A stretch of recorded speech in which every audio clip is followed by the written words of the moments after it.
Mengala ba kamyan Stop Forex Knowledge SFK channel ကကြိုဆိုပါရစေ။ဒီနေ့ကျွန်တော်ဝေမျှပေးမယ့်အကြောင်းကတော့1980လောက်ကနာမည်ကြီးခဲ့တဲ့ဒီ Total Trading System လို့ခေါ်တဲ့အဲဒီ Richard Dennis ဒေါ်လာ9000ကနေပြီးဒေါ်လာ100ဖြစ်ပြောင်းလဲစေခဲ့တဲ့ Trading System တခုနဲ့ကျွန်တော်ဒီနေ့မိတ်ဆက်ဝေမျှပေးမှာဖြစ်တဲ့အတွက်ဒီဗီဒီယိုလေးကိုပြီးဆုံးတဲ့ဒီဆက်ပြီးကြည့်ပေးပါခင်ဗျာ။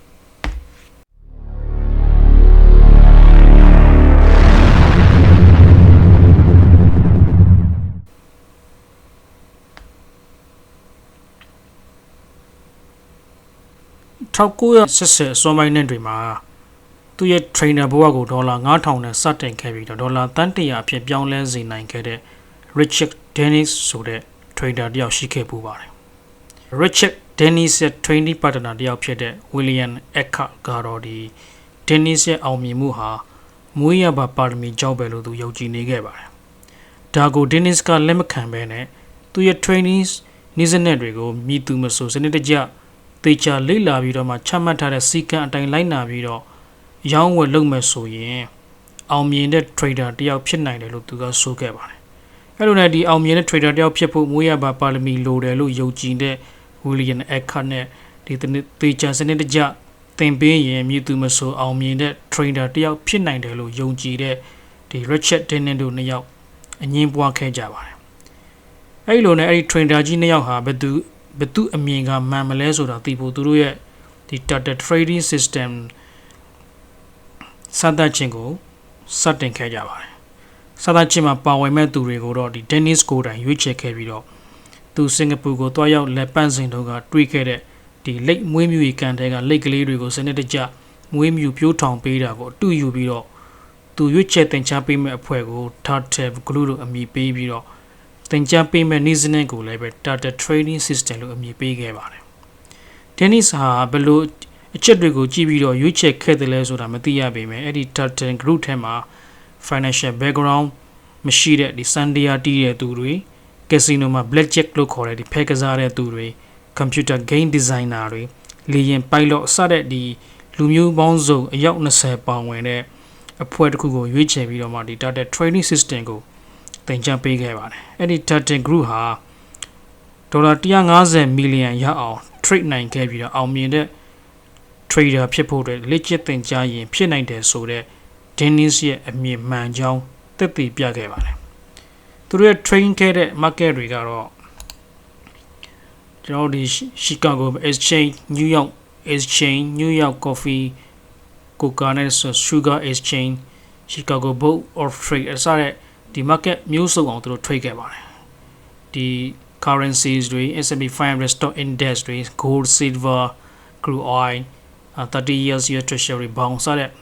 market မျိုးစုံအောင်သူတို့ရောင်းဝယ်လုပ်ခဲ့ပြီးတော့အောင်မြင်မှုတွေရခဲ့ပါတယ်။အဲတော့ကျွန်တော်တို့ဒီ trading system လေးကိုစလိုက်ကြရအောင်နော်။သူရဲ့ဒီ Total Trading System မှာ system 2မျိုးရှိပြီးတော့မှာ system 1ကတော့ဒီ short term အတွက်ဖြစ်ပါတယ်။ system 2ကတော့ long term အတွက်ဖြစ်တယ်ပေါ့နော်။တော့ system 1မှာကျွန်တော်တို့တကယ်လို့ဒီ price က4 weeks 20 day high အပေါ်ရောက်ရှိခဲ့မယ်ဆိုလို့ရှိရင်ဝယ်ရမှာဖြစ်ပြီးတော့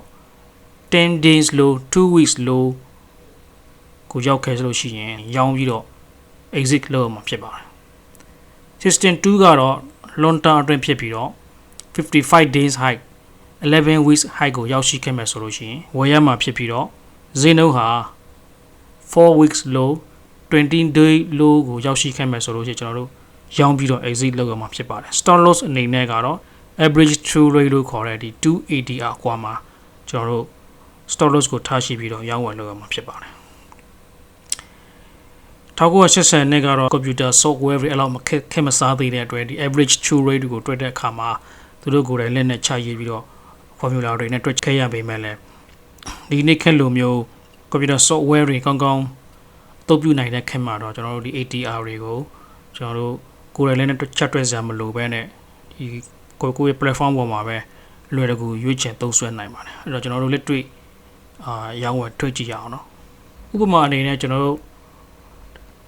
သူရဲ့ system အရ20 day high မှာဝယ်မှာဆိုတော့ကျွန်တော်တို့ဒီ SMA 20 day ကို SMA 20 day ကိုကျွန်တော်သုံးပြီးရောင်းဝယ်လုပ်ပါမယ် SMA 20 day height apply ကိုကျွန်တော် height နေမှာချပြီးရွေးချယ်ပါမယ် color ကတော့ကိုကြိုက်နေတဲ့ color ကိုရွေးချယ်ပြီးရောင်းဝယ်လုပ်နိုင်ပါတယ်ဒါ shorter အတွင်းဖြစ်ပြီးတော့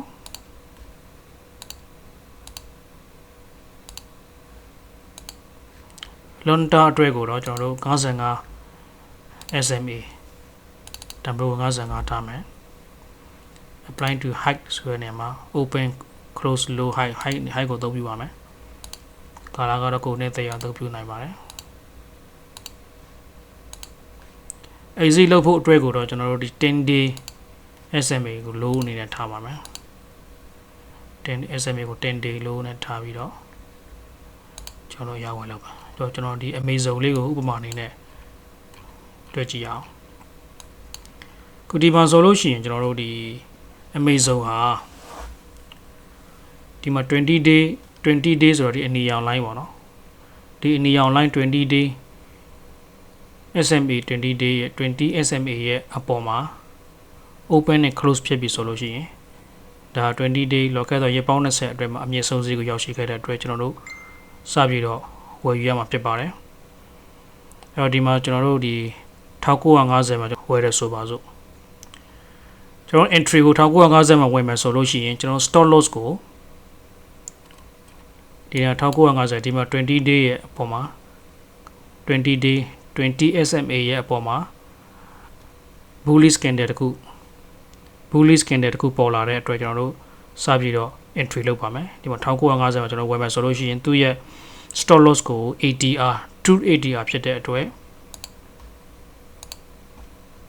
ATR ဒီနေ့မှာ26ရက်နေ့ March 2020မှာရှိတဲ့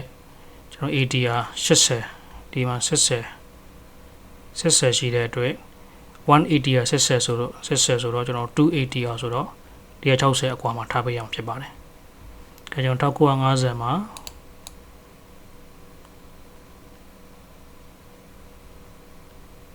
1950မှာရောက်ဝယ်လို့ရဆိုပါစို့ entry ဝင်နေဆိုပါစို့အဲဒါဆိုတော့ကျွန်တော်တို့ ATR ကို160အကွာဆိုတော့1950ရဲ့160အကွာ1990မှာကျွန်တော်တို့ stop loss ကိုထားပေးပါမယ်1990ဒါဆိုကျွန်တော်တို့ဒီမှာ1950မှာဝယ်လိုက်ပြီ Total trading system အရ 180R ဆိုတာဒီမှာ ATR တန်ဖိုးပေါ့နော်ဒီ ATR တန်ဖိုးအဲ့ဒီနေ့မှာရှိတဲ့ ATR တန်ဖိုးက80ဖြစ်တဲ့အတွက်ကြောင့်မို့လို့ 180R ဈေးနှုန်းရွေးလျားသွားတိုင်းမှာဒီအကောက်ထဲမှာရှိတဲ့ပတ်စံရဲ့ 2% ကိုဝယ်ပေးသွားမှာဖြစ်ပါတယ် 2% ကိုဝယ်တာနဲ့အမျှ stop loss ကိုလည်းပဲဒီလက်ရှိပေါက်ဈေးရဲ့280အကွာမှာထားပြီးတော့ကျွန်တော်တို့တိုးပြီးတော့ဝယ်သွားပေးရမှာဖြစ်ပါတယ်အဲ့ဒီတော့ခုပထမကျွန်တော်တို့1950မှာဝယ်လိုက်တယ်တော့180ရွေလို့ရမယ်ဆိုတော့1950 plus 80ဆိုတော့2030တကယ်တော့ဒီဈေးနှုန်းက2030ရောက်သွားမယ်ဆိုလို့ရှိရင်နောက်ထပ် 2% ကိုကျွန်တော်တို့ထပ်ဝယ်ပြီးတော့ entry second entry အနေနဲ့ဝယ်မှာဖြစ်ပါတယ်ဒီမှာ first entry second entry က2030မှာကို second entry ဝင်တာနဲ့အမျှဒီ stop loss ကိုလည်းပဲလက်ရှိပေါက်ဈေးနဲ့280အကွာကိုကျွန်တော်တို့ရွေးပေးရမှာဖြစ်ပါတယ်အဲ့တော့ဒီ first entry ရဲ့ stop loss ကိုလည်းပဲ first entry ရဲ့ stop loss ရော second entry ရဲ့ stop loss နှစ်ခုစလုံးကိုကျွန်တော်တို့ stop loss လက်ရှိပေါက်ဈေးရဲ့280ကိုကျွန်တော်တို့ရွေးပေးရမှာဖြစ်ပါတယ်လက်ရှိပေါက်ဈေးက2030လက်ရှိ second entry က2030ဆိုတော့ကျွန်တော် ATR က18ဆိုတော့280အကွာဆိုတော့18အမြောက်280ဆိုတော့160 2030မှာ160ကိုနှုတ်မယ်ဆိုလို့ရှိရင်1880ကိုကျွန်တော်တို့ stop loss ကိုတင်ပေးရမှာမယ်အဲ့လိုပဲ2030ကနေနောက်ထပ်180ထပ်ပြီးတော့ယူလျရမယ်ဆိုလို့ရှိရင်2030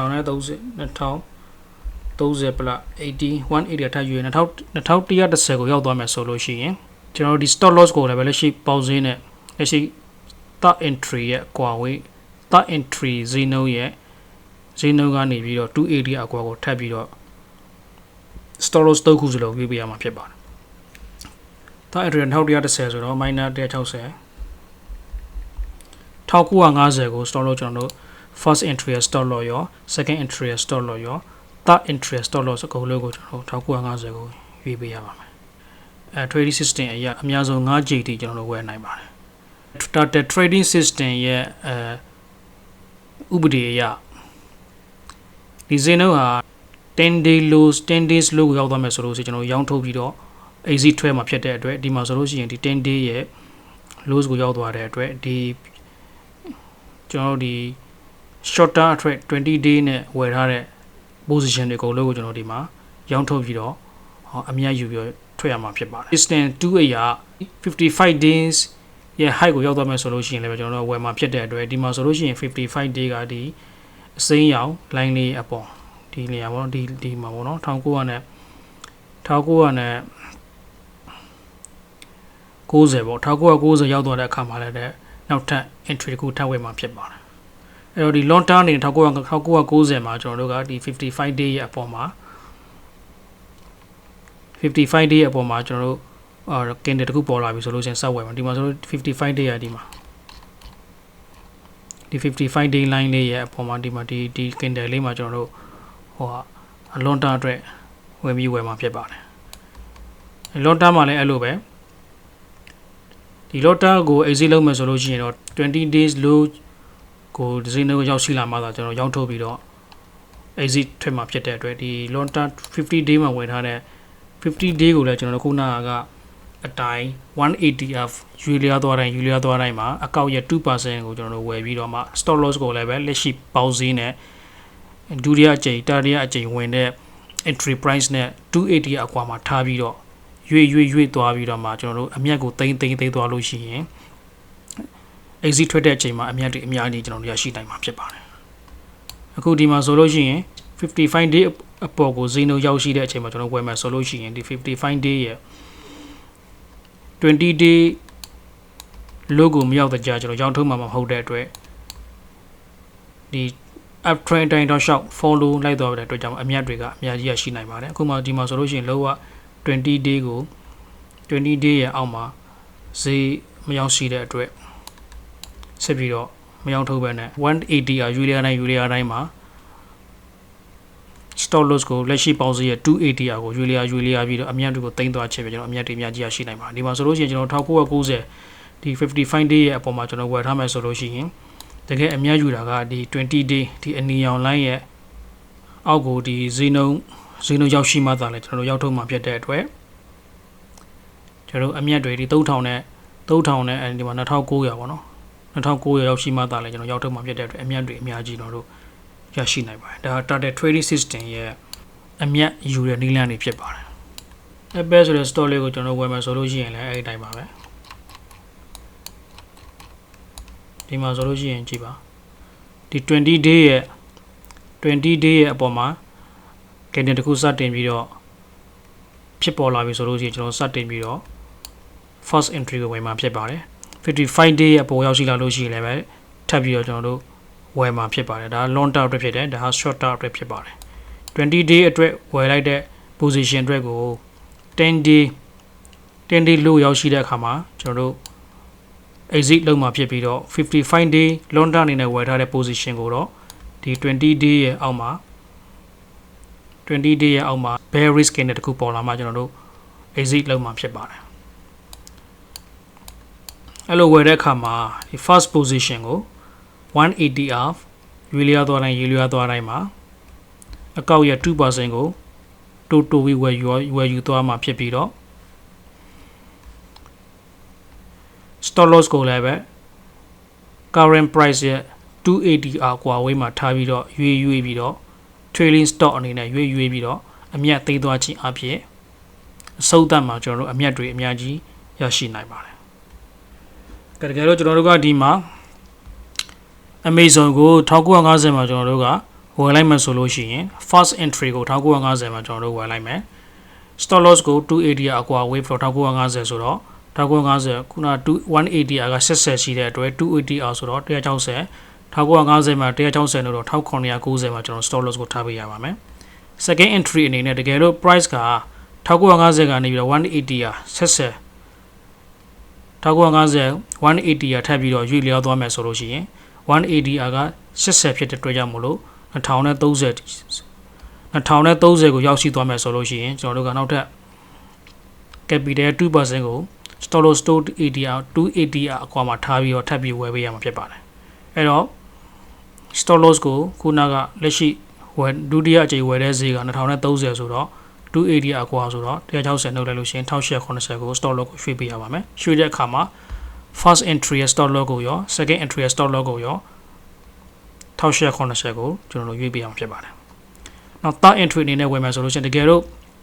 အဲ့ဒီ2030ကနေပြီးတော့နောက်ထပ်180ဟာ2110ကိုယူသွားမယ်ဆိုလို့ရှိရင်တခါထပ်ပြီးတော့ခုနက stop loss ကို1950ကိုယူပေးရမှာဖြစ်ပါတယ်2110ကနေ280အကွာဝေးဆိုတော့2110မှာ160နဲ့လို့ရှိရင်1950ကိုကျွန်တော်တို့ first entry stop loss ကိုရော second entry stop loss ကိုရော third entry stop loss ကိုပါ1950မှာထားပြီးတော့နောက်ထပ် capital 2% ကိုထားဝယ်ရမှာဖြစ်ပါတယ်အဲ့လိုနဲ့ကျွန်တော်တို့ရွေးပြီးတော့အနည်းဆုံးသူဒီ target trading system ရဆိုလို့ရှိရင်အများဆုံး5 J အထိကျွန်တော်တို့တူးပြီးတော့ဝယ်သွားနိုင်ပါတယ်တကယ်တော့ price ကအဲ့လိုဝယ်သွားရင်းနဲ့10 days လို့အောက်ရောက်သွားမယ်ဆိုလို့ရှိရင်အဲ့ဒီ position ကိုရောင်းထုတ်ရမှာဖြစ်ပါတယ် short term အတွက် long term အတွက်ဆိုလို့ရှိရင်တော့20 day လို့အောက်ရောက်တော့မှဒါရောင်းထုတ်ပြီးတော့ exit ထွက်မှာဖြစ်ပါတယ်အဲ့တော့ဆိုရင်တော့ကျွန်တော်တို့ဒီ target trading system ရဲ့သဘောတရားအကြံပြင်းလောက်ကိုတော့ကျွန်တော်တို့နားလည်သဘောပေါက်လောက်ပြီးထင်ပါတယ်ဒီ target trading system နဲ့ပတ်သက်ပြီးတော့အသေးစိတ်သိချင်လို့ရှိရင် SFK Stock Forex Knowledge page ရဲ့chat box မှာတော့၎င်းဒီ YouTube video ရဲ့ comment box မှာတော့၎င်းမေးမြန်းနိုင်ပါတယ်ကျေးဇူးတင်ပါတယ်ကျွန်တော်တို့ရဲ့ဒီ SFK Stock Forex Knowledge channel မှာပတ်စင်တက်ဆက်ပေးနေတော့အသိပညာဘုသူတရစရာများကိုလေ့လာကြည့်ရှုနိုင်ဖို့ဒီ channel လေးကို subscribe and notification button လေးကိုနှိပ်ထားပေးပါခင်ဗျာကျေးဇူးတင်ပါတယ်